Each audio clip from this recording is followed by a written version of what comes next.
Well, good afternoon and welcome. My name is Anthony Bradley. I teach here at the King's College, and I'm also the director for the Center for the Study of Human Flourishing. We're partnering today with the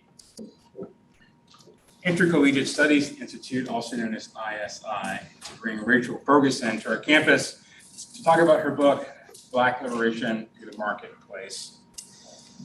Dr. Ferguson is professor at Concordia University, Chicago, in River Forest, Illinois. She's also the assistant dean of the College of Business and the director of the Free Enterprise Center. Her research interests include Hume's classical liberalism, a philosophy of economics, and Aristotelian virtue theory. She received her PhD in philosophy from St. Louis University.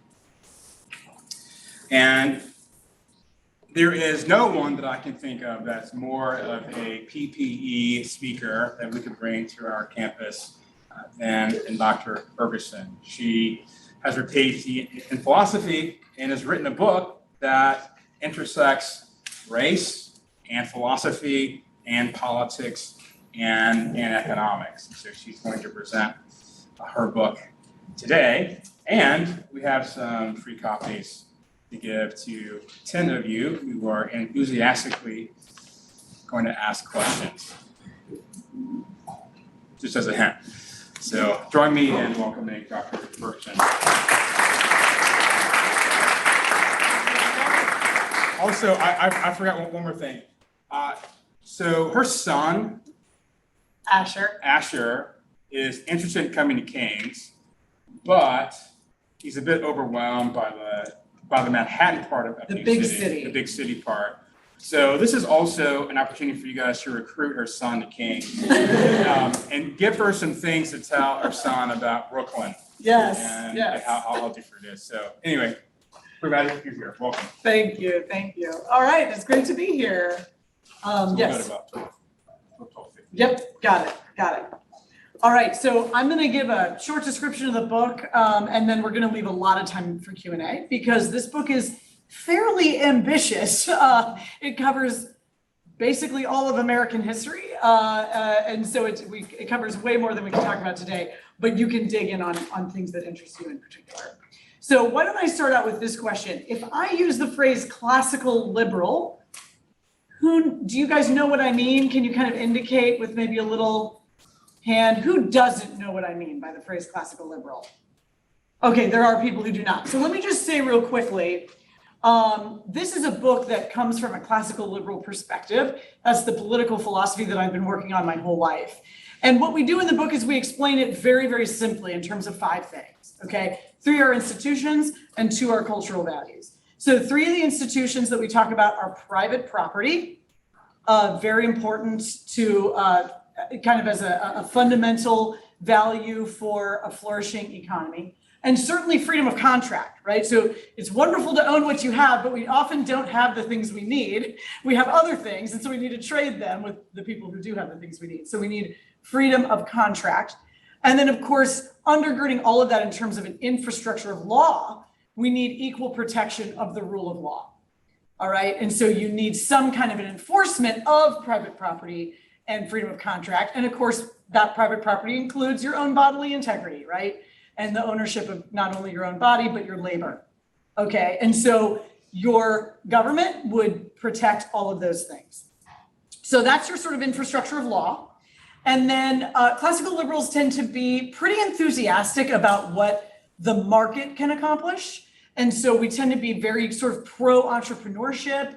We don't want government to pick winners and losers, right? We want to sort of let the market play it out. And we call that cronyism when the government picks winners and losers. Okay, and so free marketeers, and also finally, thick civil society institutions. So any classical liberal worth her salt will tell you that if the government is fairly minimal, then who takes care of a lot of the space in between? We do, right? Through our voluntary organizations. And I think of a guy like Alexis de Tocqueville saying, in France or in England, it's some government project or it's some lord who's going to undertake a project that needs to be done, but in America, they just form a club. All right, so we Americans tend to be very good at voluntary association and in sort of solving problems through cooperation. And so classical liberals see ourselves as holding up a very peaceful, cooperative vision of society that does not rely on coercion any more than we absolutely have to, if you want to think of it that way. But I think when it comes to race in America, there's a certain assumption that if you're going to be pro-Black, you're probably going to be pro-big government. Right? So you're probably going to need a lot of government intervention in order to support the Black community. And maybe there's an assumption, and I'm just going on kind of the cultural scuttlebutt here. Maybe there's an assumption that if I'm a small government person, I'm not pro-Black, right? I don't really care enough about the Black community. And okay, that's a really interesting question to address.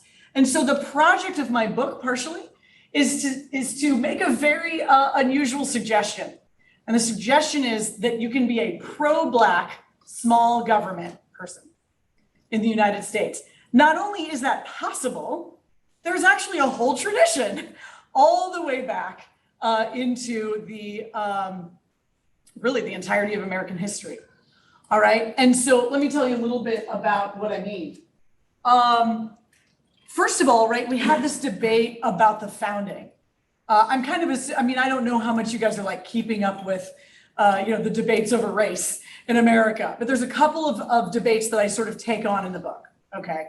So one might be, for instance, that the founding is so wrapped up with slavery, with the institution of slavery, that really it's totally poisonous, right? That it sort of toxifies the entire project. And one of the things that I want to point out is actually the story of race in America is quite complicated. In the founding era, you have the idea of slavery as a necessary evil. It's sort of like something we have that we don't know how to get rid of because of the way that it's tied into our economy. But we really know we have to get rid of it because, or at least many of the founders believed we have to get rid of it because it's inconsistent with a free society. It just doesn't jive with the rest of the vision of the Declaration of Independence, where we're claiming that all men are created equal, right? And with the Constitution. Madison says you cannot put the word slavery in the Constitution. If you do that, it will give people the impression that you can own men, right? That you can have property in men. And he didn't want anyone to have that idea. But they sort of, like Augustine said, make me chaste, Lord, but not right now. You know, I see the founders as kind of taking that position, right? They said, maybe the next generation will deal with it. Maybe it'll fade away naturally, right? Which at that time, before the invention of the cotton gin, was kind of imaginable, actually. Okay, and so you have actually a huge debate in the Constitutional Convention over slavery, and it's one of the most contentious issues. Many of the anti-federalists, right, just absolute screeds about compromising with slavers. Okay, and so you have a very anti-slavery contingency in our founding, and certainly the vision of a future America with no slavery.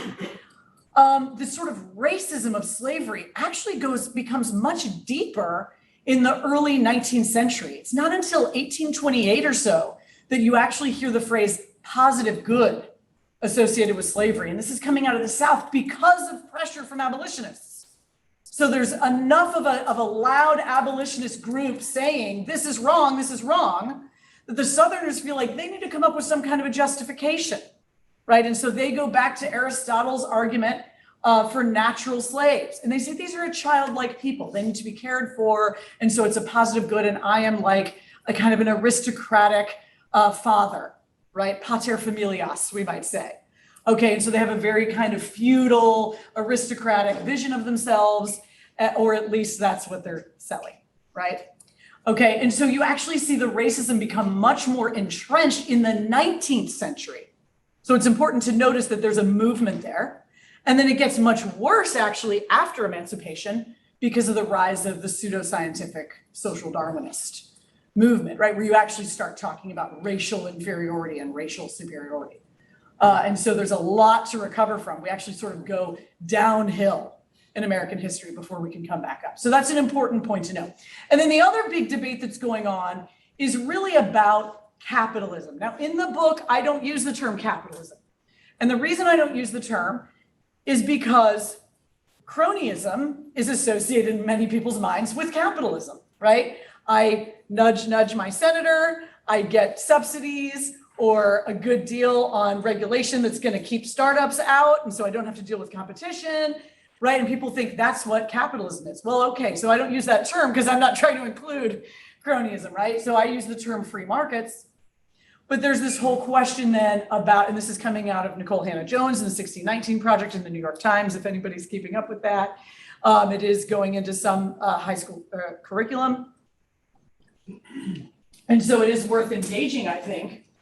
And so there's an essay in that collection, the 1619 Project, that uses a movement called the New History of Capitalism. Okay, the New History of Capitalism.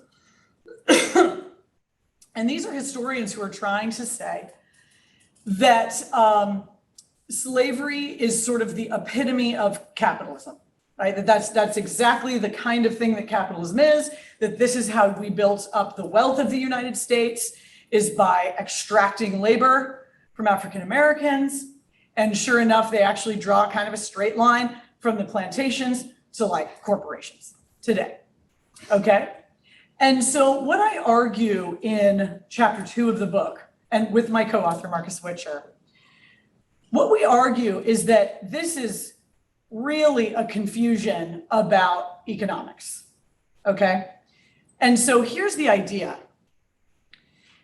Certainly, you can move money around by extracting it from somebody else and moving it over here, like a pirate would, right? Like a pirate can take something and give it to themselves and become rich. But has the pirate done anything productive? Well, no, right? Because they haven't made anything new. They haven't made anything higher quality. They haven't made a better widget, right? They haven't made anything cheaper or more efficiently. So they haven't actually added to the productivity of the economy at all. They've just moved money from you to themselves through force, okay? And so I want to kind of draw a parallel there between the way that a pirate is operating and a way that enslavers are operating, all right? And so what you have there are, yes, you have some productivity. You do have the cotton business, for instance. But even here, and I've got to point out, the new historians of capitalism make a terrible, terrible mistake. There's a book called The Half Has Never Been Told by Ed Baptist. And in this book, he draws on the data of a couple of economists. And he says that the cotton business made up 50% of the American economy. Sadly, he was off by a factor of 10. And actually, the economist came back and said, no, not 50%, 5%. 5%. It was a math mistake. He's never said he was sorry for that, by the way, which seems like academic malfeasance. But this is, and Ta-Nehisi Coates quoted this actually in Congress. He said 50%. No, it's not 50%, right? That's why it's important for academics to say that they were wrong. It's 5%. What does that mean? That's a big part of the economy. That's significant. But 5% is not building the wealth of America, okay? So what do we see? We see in the South that if you take a whole population, you exclude them from participation in the economy, they're not allowed to improve their human capital. They're not allowed to move to where their labor is most needed. They're not allowed to invent things and sell things, right? Et cetera, and fully participate in the economy. All you've done is cheated yourself out of everything you could have exchanged with them, right? So what does that mean? That means that the enslavers enrich themselves the way that pirates would. Yes, you have a small group of families in the South that get very rich, although no richer than Northern industrialists. But they do get very rich because they're simply extracting and moving things to themselves. But they are not creating a vibrant economy in the South. And you can see that because you have loss of population. So a lot of people emigrate north. Why? Because if you're a poor white person in the South, you're competing with slave labor. Your wages aren't going to be very high, right? They're going to get dragged down by that. So you're leaving if you can. Otherwise, you're living in pretty pitiful poverty. And there's not a lot of infrastructure build up and so forth in the South. And we know this is true because the minute that the Civil War ended, they started scrambling to do all that, right? And to build a little bit of industry and have more infrastructure and so forth.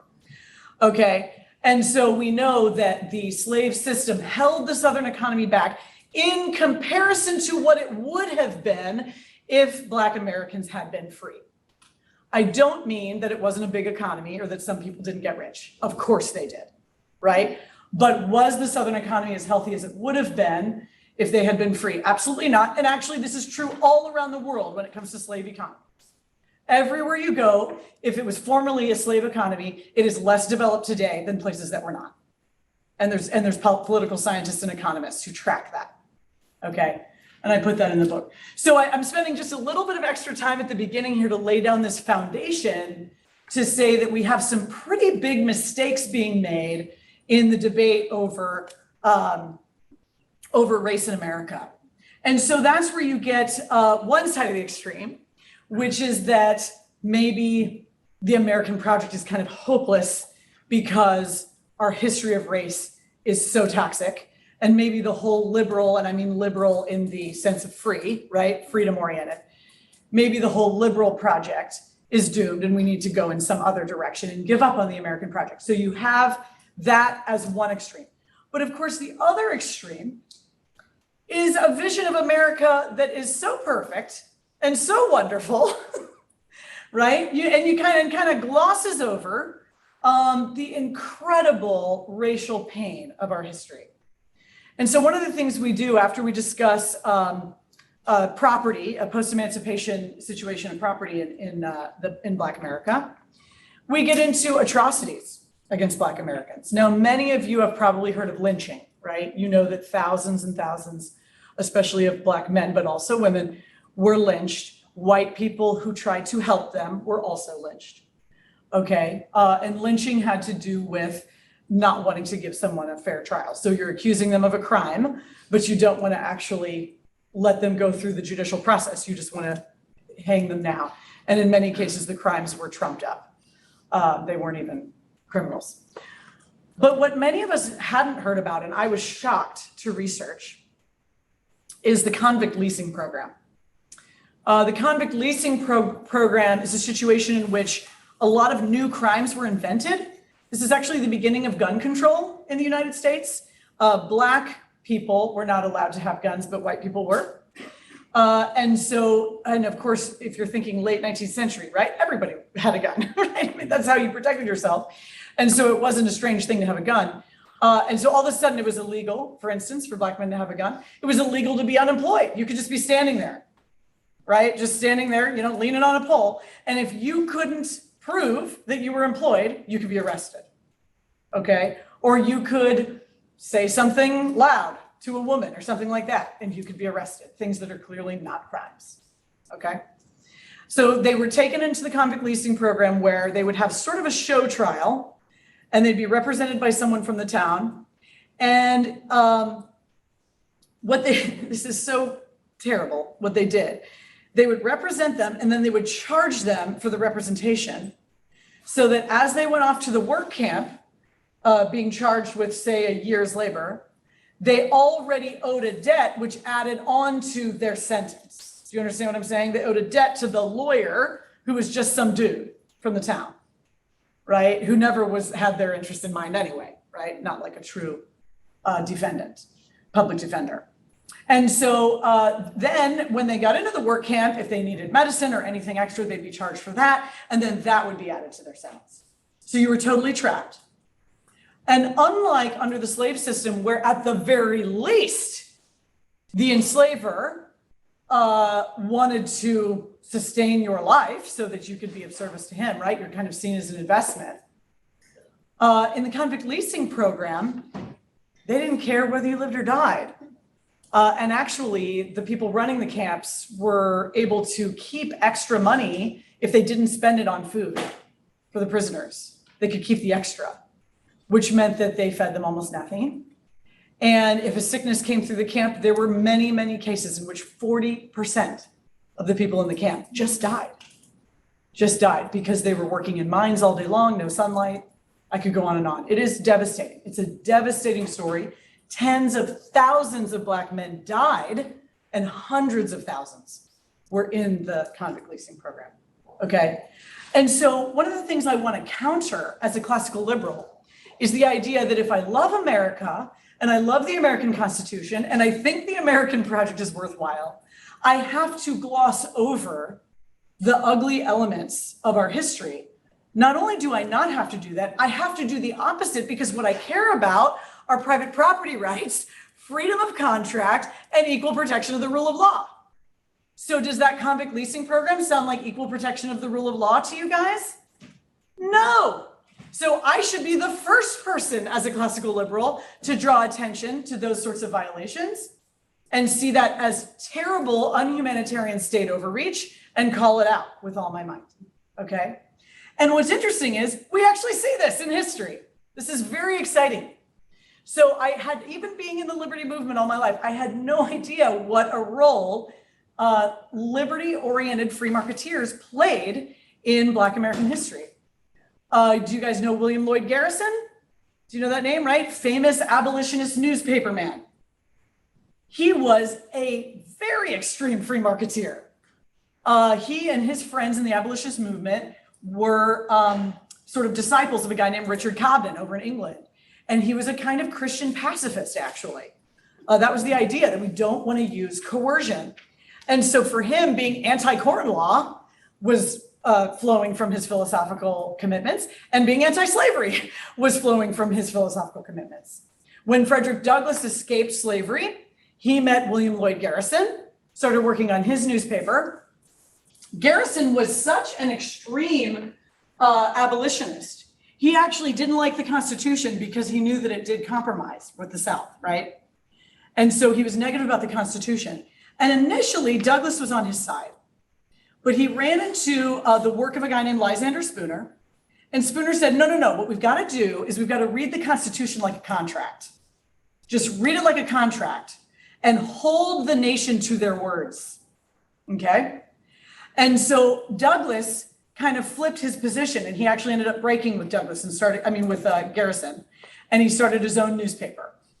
And so Douglass said, it's not the Constitution. He said, the Constitution is a great liberty document. I'm quoting Douglass here. The Constitution is a great liberty document. He said, the question is, will America have honor enough and courage enough to live up to its Constitution? Isn't that a great line? Douglass is the greatest possibly orator in the history of America. If you haven't read his autobiography, it's such a page turner. I mean, you won't be able to stop. He's such a good writer, and his story is amazing.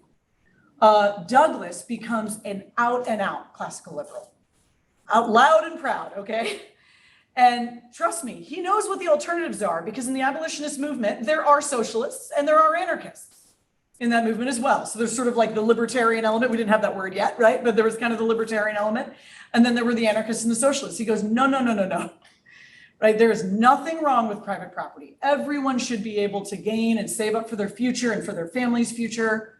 This is very important to him. And part of it goes back to that story he tells in his autobiography, where he's able to go out and make a contract for his own labor. He's technically owned by someone, but they're giving him some freedom. He goes out and makes a contract. He does the job, he gets paid, and then he has to watch himself put those dollars into the hands of his quote unquote master. And he gets to keep one of them. And he goes, ooh, nothing put more of a fire under me than that, right? He goes, now I really want to be free, okay? So for Frederick Douglass, it was a huge driver of his story that he could go out, labor, and keep the fruits of his labor. And he wanted to say to the socialists that that is the true justice, right? That's the true notion of justice that he wanted to put forward. He was very upset with the union movement. Not that there's anything wrong with negotiating in a group, right? So there's nothing about classical liberalism that would be absolutely against unionism. But in the 19th century, the unionists tended to be somewhat socialist in their perspectives. And so Douglass said, I love his line here too, he's such a good writer. He says, it's not villainy so much as honest stupidity to think that for me to put bread into my mouth, I have to take it out of the mouth of another. Okay, so what is he saying? He's saying the union mentality is a zero-sum game, right? It thinks that, or the unionists think, that there's only so much to go around, that the pie, to use my hand gestures here, the pie is only this big. And if I want a bigger piece of the pie, I've got to take it out of your slice. What does that mean? That means, let me tell you, we're going to keep the unions white. Because if I can keep the Black workers out, if I can keep the immigrant workers out, right, then fewer laborers to choose from, wages go up. Okay, so they've got a zero-sum game mentality. And he says, it's not villainy, it's honest stupidity. In other words, they just don't understand how the economy works. How does it actually work? It works like this. As we bring more workers in, that frees up my labor to do something else, which is even more useful, and the pie gets bigger. My slice gets bigger, and your slice gets bigger. Bill Gates got very rich, you guys, but guess what? So did all of us, because we use his products. Think about the time we save and the effort we save because we're able to use our smartphones and our laptops and our computers, right? And how many jobs people no longer have because they were made obsolete by this tech, right? But then they moved on and did something else, something more interesting, something more creative, something more productive, right? And grew that pie. So that's Douglas's point there, okay? And so Douglas is really a tried and true classical liberal thinker.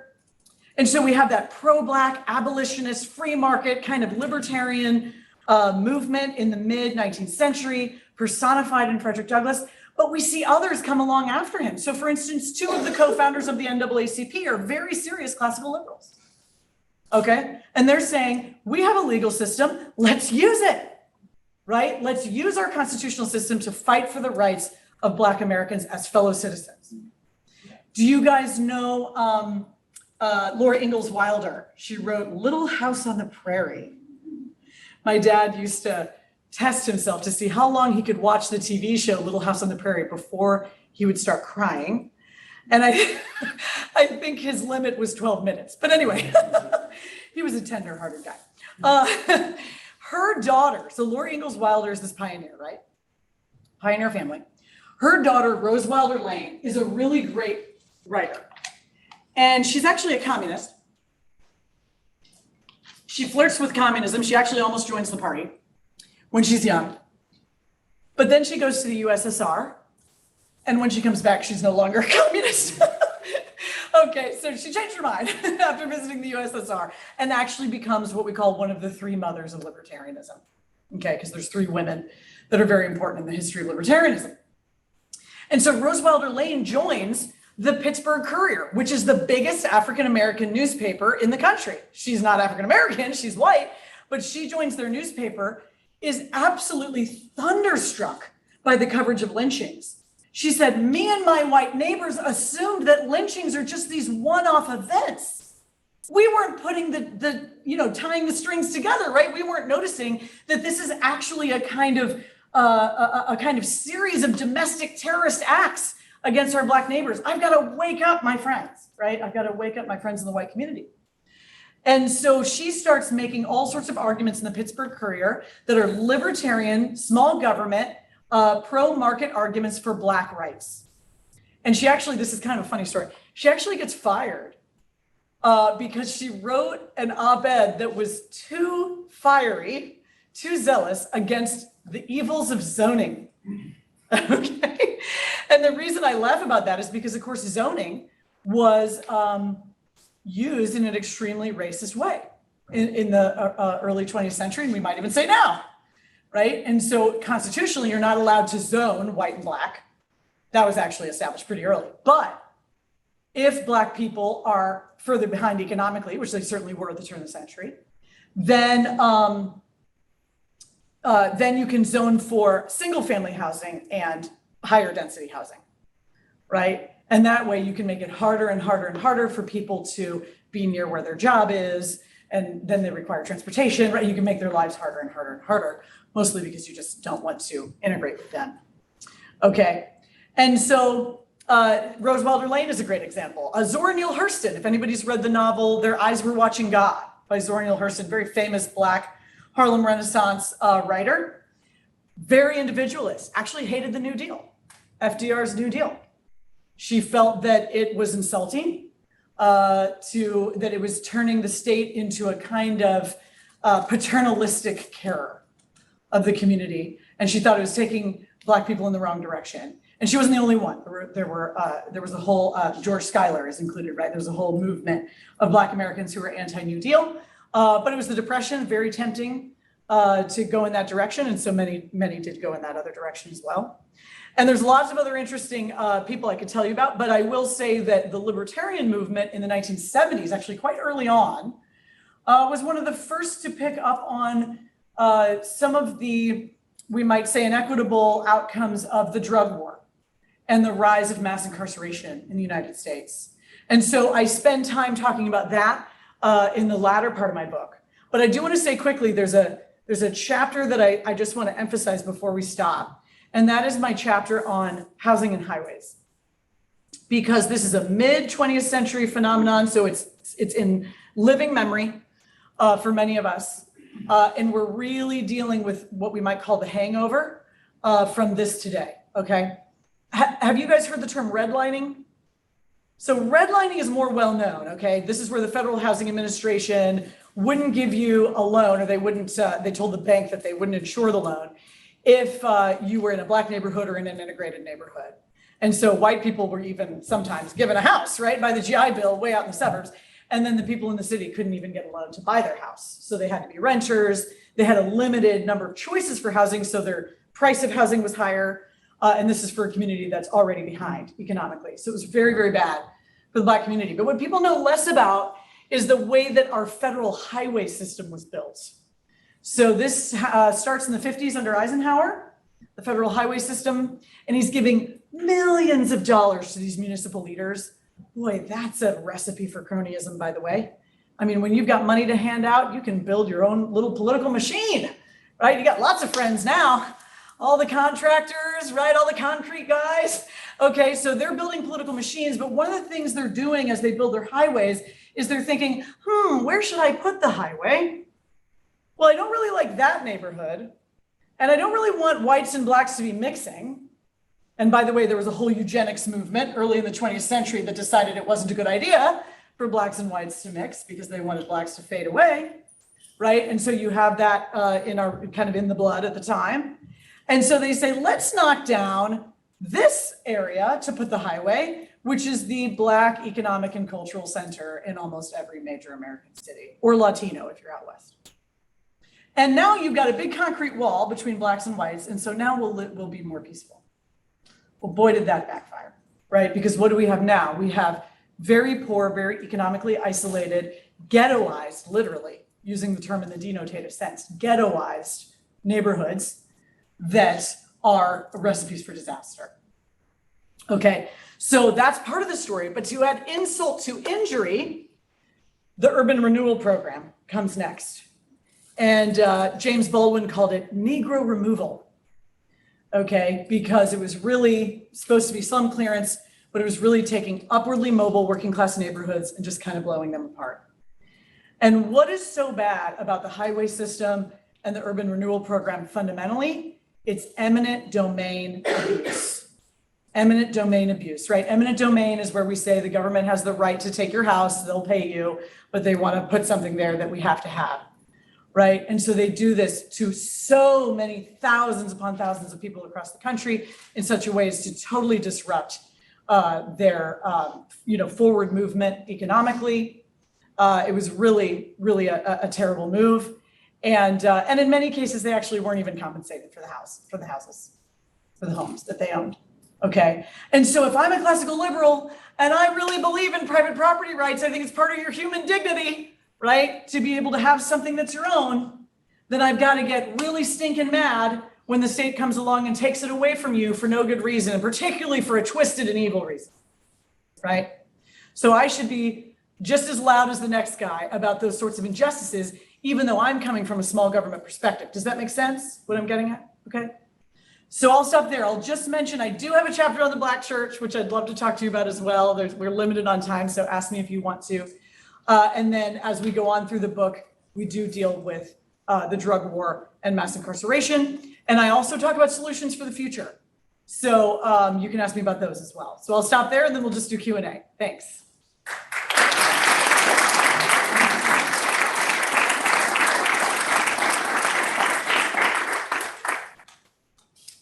So before we start with Q&A, Does the book cover St. Louis in particular?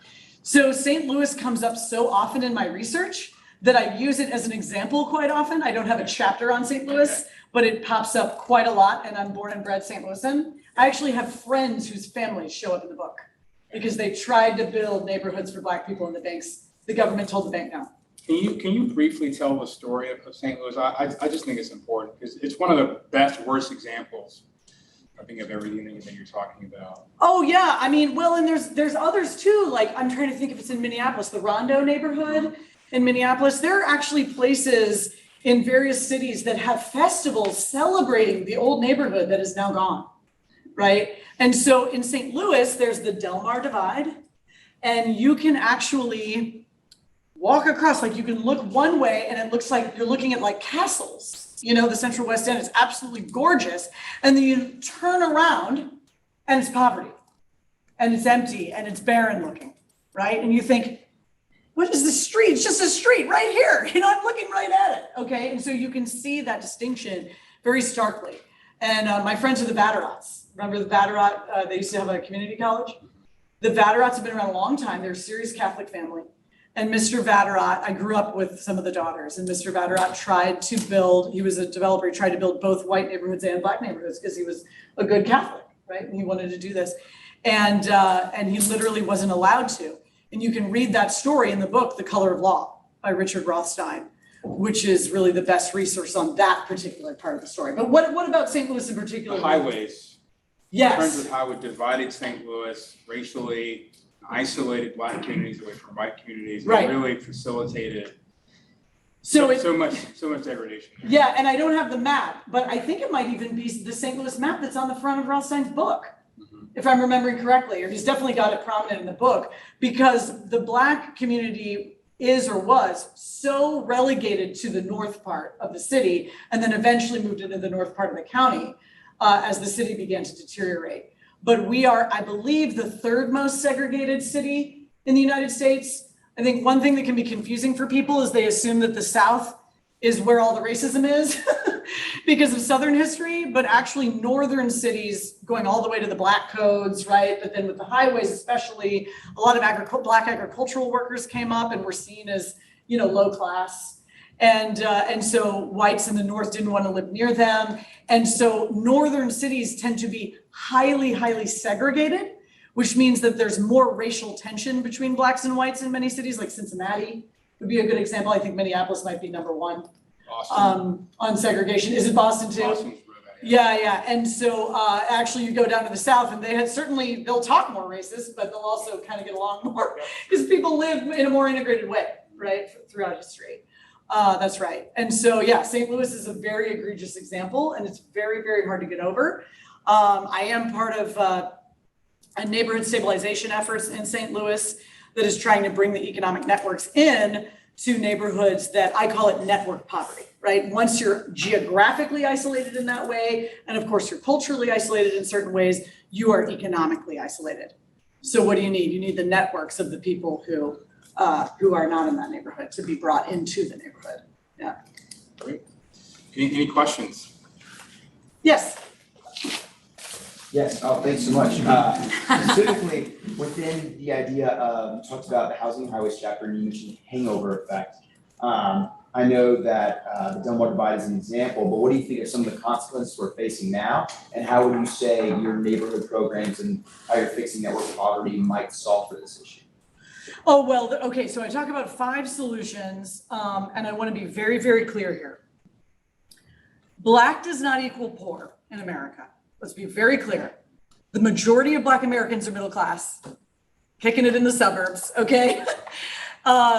Black Americans are overrepresented under the poverty line at about 20%. They dipped a little before COVID, down to 18, which was exciting. It was about 20%, so it's about double the white percentage, but there are 3 times as many white poor people, right? Spread out, particularly in rural areas. Okay, and so at the end, when I talk about solutions, I'm really talking about that group that is economically stuck.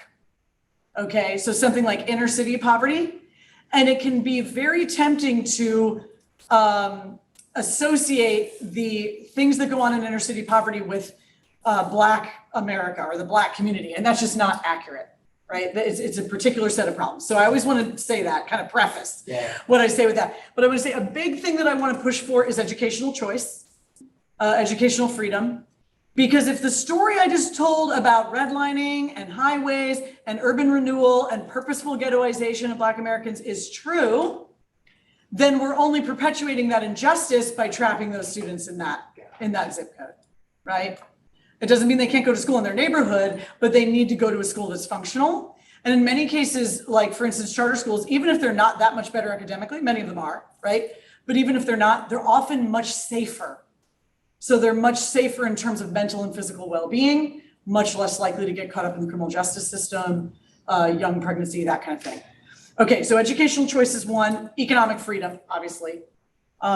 Please get out of people's way. I mean, and a lot of it's cronyism, right? The salons don't want competitors, and so they stick into your barber's license that you have to have a high school diploma. Do you have to have a high school diploma to be a good barber? No. No, you don't. You just don't. Right? And so groups like the Institute for Justice fight for occupational licensing reform, things like that. Okay, so economic freedom, criminal justice reform, and there's a lot that goes into that because we have both incarceration and policing. That's actually quite a long section in the book, so just take a look. There's a lot I can say, but I think we can have very sane criminal justice reform that actually makes life better for police. I think we make life very bad for police by asking them to do way too many things, and mostly because we have too many laws, right? And so they have to go defend so many laws, they're having so many negative interactions with the community, and then it just becomes a downward spiral of mistrust. And so there's a lot we can do in terms of criminal justice reform. And then transitional justice, which you know about from Dr. Bradley, so I won't get deeply, because I'm getting it from him, right? So I won't get too deeply into that one. And then neighborhood stabilization. And this is my most passionate one, you guys, is neighborhood stabilization. It's a model of philanthropy that is, we might say, non-toxic.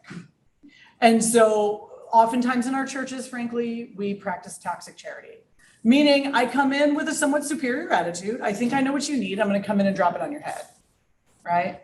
And we joke about, I was saying to Dr. Johnson today, we joke about the spring break mission trips where we paint the school for the third time or whatever, right?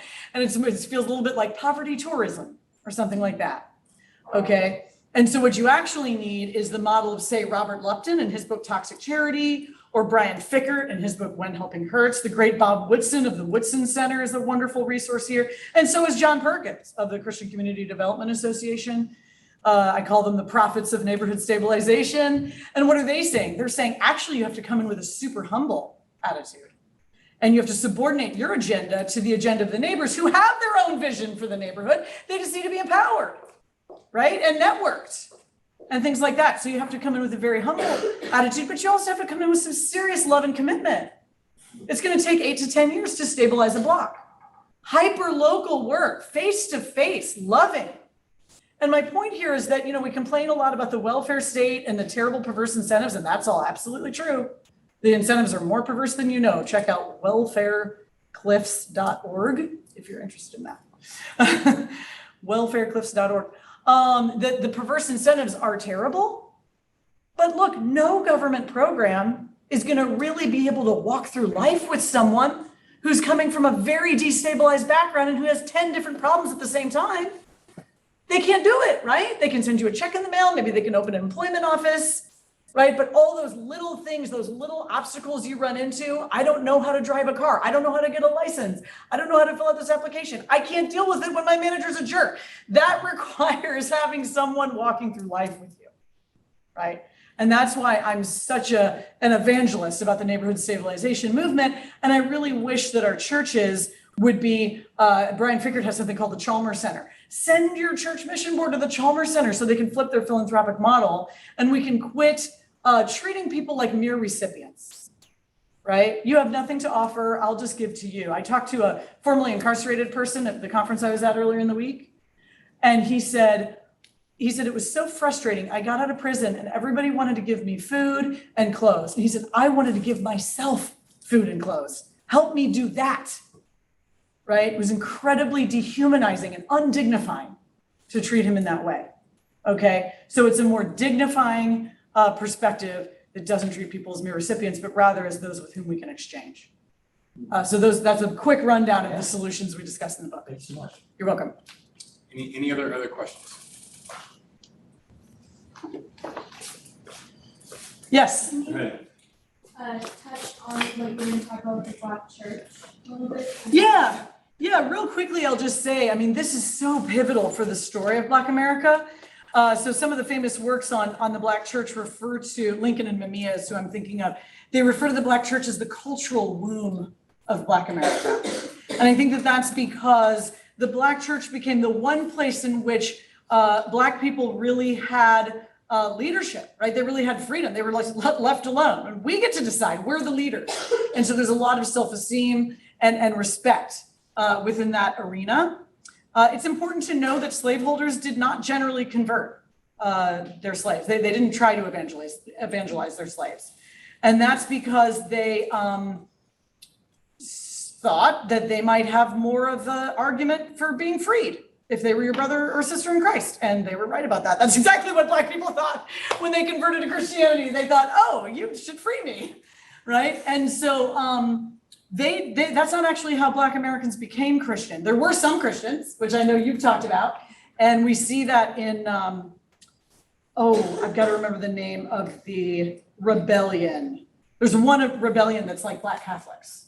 It's in the book. But anyway, but largely you have these revivalists coming down with a very evangelical, not the somewhat unchurched Anglican perspective of a lot of the planters, right? It's a very evangelical kind of revivalism.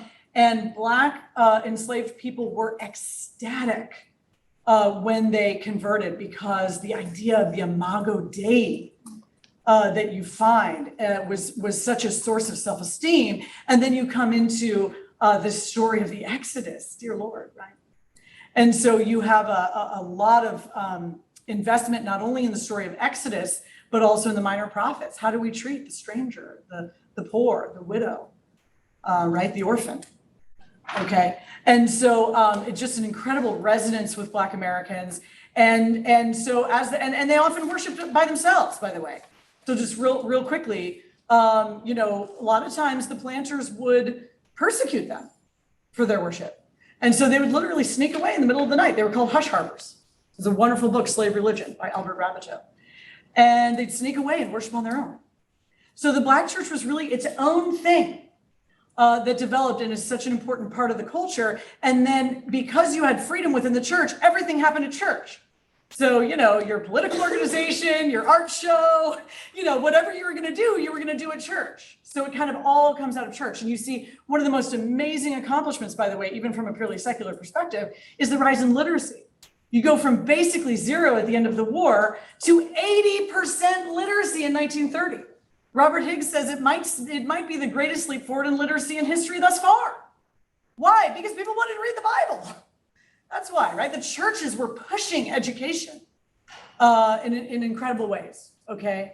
And so, I talk about a lot in that chapter on the Black church, but that's a little touch of what I talk about. And it's frankly, I think, a big part of the reason that the story of America went the way that it went, because Black Americans were animated by a vision of their own liberation that they got from Exodus.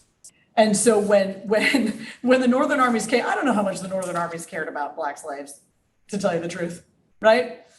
I don't know that they cared that much, but the Black slaves were like, oh, okay, we're free now. They kind of did claim it, right? Because they were ready, and a lot of their songs were about that, right? They were anticipating that. And so when it came, they claimed it. Yeah. And we had one here, yeah. So when you were writing the book, what chapter did you enjoy writing the most, and why? Ooh, to be honest, I think it was the Black church, just because I really love Jesus. And so I love him so much. And so it was such a pleasure to read about, and it was so inspiring. It was like reading the book of Acts sometimes. I mean, you'd have men who were leading prayer meetings, and their slaveholders would beat them, and they'd say, you can beat me to death. I'm not going to stop praying to Christ. I mean, it was just amazing, some of these stories.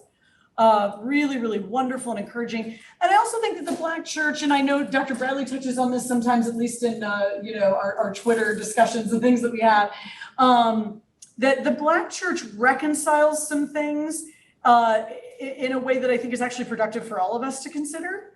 So I was raised fundamentalist. And so what I saw was a kind of war. It was the fundamentalist modernist debates, right? And the modernists were social gospel types, and the fundamentalists were orthodox. They wanted to go to heaven when you die, right? And the Black church never had that separation. You know what I'm saying? They didn't agree with the modernists they have a very high view of the Bible, right? So they didn't agree with the modernists on trying to take down the Bible or, think that miracles didn't really happen or anything, right? They disagreed with that. But of course, in building the kingdom of God, it will affect our society, right? And of course, we will care for the poor and the downtrodden and the marginalized. And but you don't just care about that and not about people's souls, right? The two things go together. And sort of to them, it was unbelievable. It was how could you even separate those two things? It just didn't even make sense.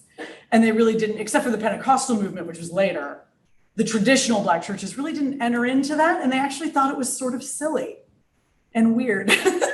They said, and they actually, there's funny little notes in some of the church newsletters saying things like, our white brothers and sisters are embarrassing themselves. What are you doing? And so I think there's a lot of ways in which we can really learn from the Black church experience and some of the theological insights. And Esau McCaulley, in his book, Reading While Black, makes a really good point. He says, when we think about Black theology, we often think of academic theology, right? So we go to James Cone or someone who went to some famous seminary, and they tended to be very liberal theologically. But he says, that's not where you actually find actual Black church people, right? Regular everyday people are very theologically orthodox. And so you have to go back and look at sermon notes and newsletters, the things that were going on in the churches, not necessarily in the seminary. And so that can be helpful too, because sometimes if you talk about Black liberation theology or something like that, well, that's interesting, but that's not really a Black church thing, particularly, right? Maybe over here on the fringe, but it's not central. Oh, we've got a bunch. Who's next? Yes, hi. Yeah. So I'm curious to hear your opinion on, so let's say back when slavery was at its height and the white Americans were using them for the only as everything like that was going on. Let's say what would happen if you think they were not slaves and they were being able to do their own things? Do you think the economic state of America could have been similar, if not better, if they were to do their own things for themselves and just get back to the economy like that? Yes, absolutely. That's exactly my claim. Now, one way you can figure that out is by looking at post-emancipation. So post-emancipation, it's not as though formerly enslaved people were suddenly actually free, right? A lot of people wouldn't really honor their property rights. They couldn't really buy farms. Of course, they didn't get their 40 acres, which really wasn't just after all of the wage theft and so forth. And so they had to settle for sharecropping. But even with sharecropping, their wealth expanded at 3 times the rate of white wealth at that time. In other words, even though they were very poor, they were catching up, right? The catching up process had begun. And they were actually able, this is really important to notice, guys, one of the most important freedoms is the freedom to move, right? Vote with your feet. And so they could say to the farmer, listen, you want to give me 10% on my shares? Farmer Joe's going to give me 20%. I'm going over there. And the white farmers actually tried to collude with each other so people wouldn't move, but they couldn't do it because cartels are inherently unstable. If any of you are studying economics, right? They couldn't do it. Somebody would always undercut it. But the point is you could move from the lower South to the upper South where you had better chances, right? You could move from one farm to another. And they were able to push up their shares to 50% in many cases, right? So even in an unideal situation where not all of their rights were being honored, you could see them already beginning to contribute and expand the Southern economy. And you also saw immediately the Southern economy realizing, oh, we actually need a little industry and we need some roads and and they had to kind of catch up technologically. Okay, so I think it's obvious actually that it would be better with that because we saw it happen. Yeah.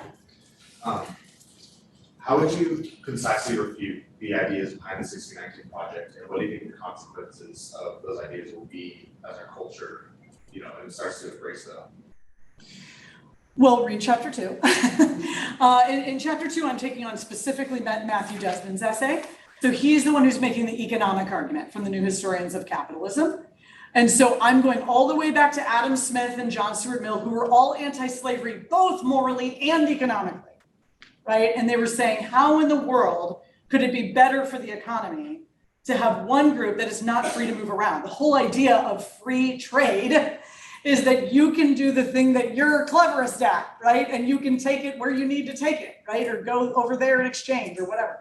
And so of course we're making ourselves poorer if we limit people's rights in that way. So that's that argument.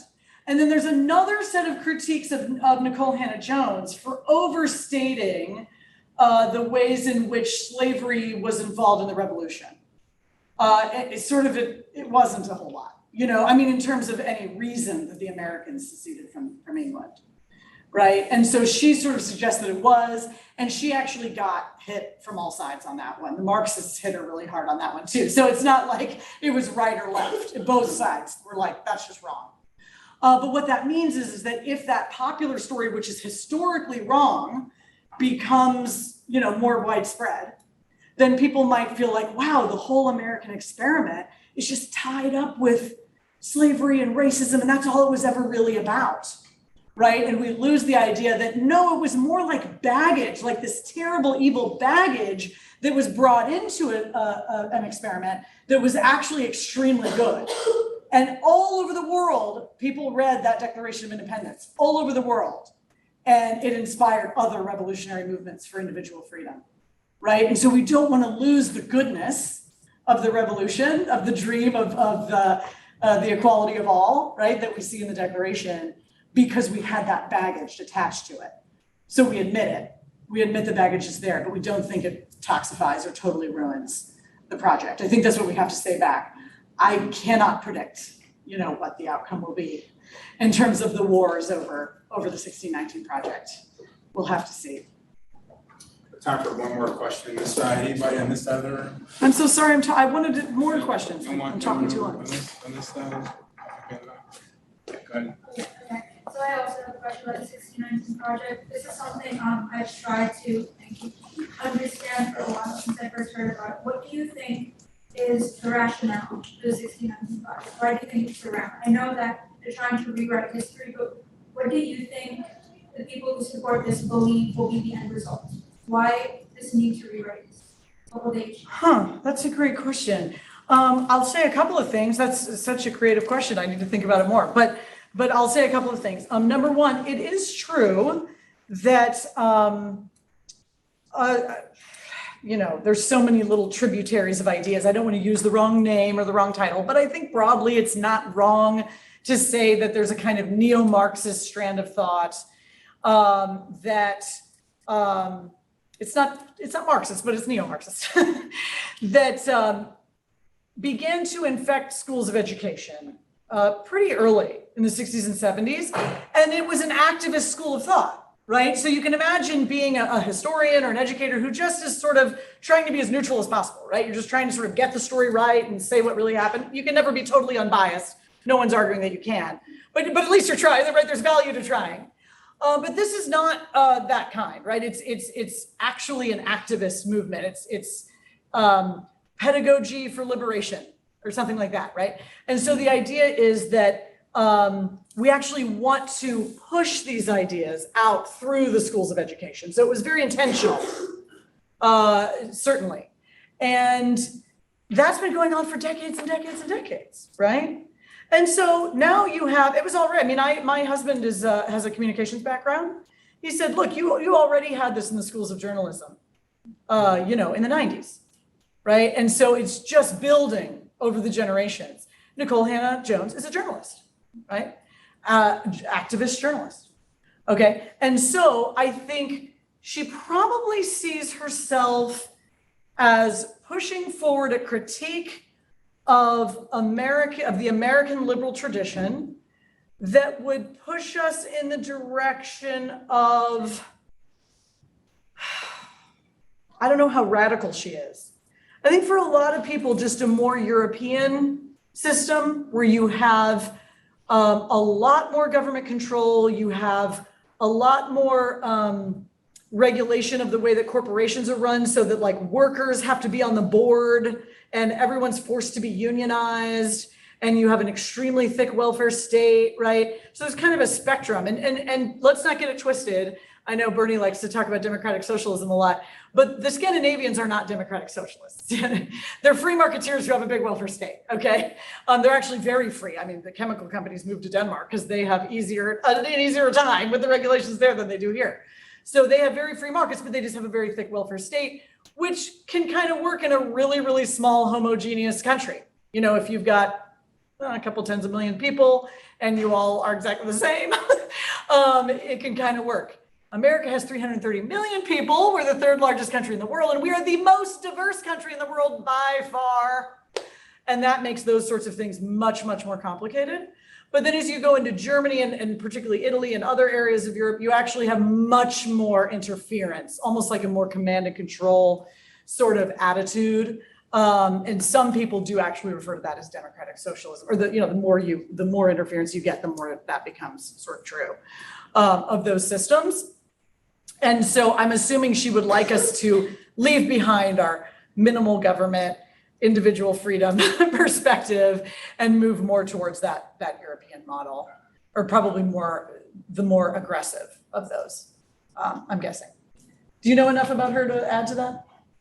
You know, I think that's accurate. I mean, it is a critique, and I think that point about us wanting to be more like Europe is pretty accurate. I think it's an overstatement that she's a socialist and wants us to move toward sort of outright socialism. I think that's an overstatement. Right. It's this mixed kind of version where it's highly unionized and lots of regulations. Yeah, that's right. And I will say, there's nothing wrong with a project that centers Black history. That's a great idea, right? There's nothing wrong with that. Her point is she's saying that's the fundamental truth to understand America at all.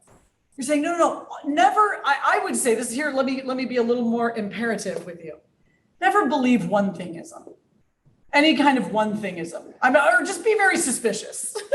It's this thing. Probably not, right? It's probably 10 things because life is complicated, right? And so the history of the United States is deeply influenced by our history of race, but we also have a history of constitutional thought, right? And classical liberal thought and Republican, little r, Republican self-government thought, right? And that's a part of the story too. And that's a good part of the story. So that's where it's like, she just takes it too far. Yeah. Dr. Rachel Ferguson, thank you so much.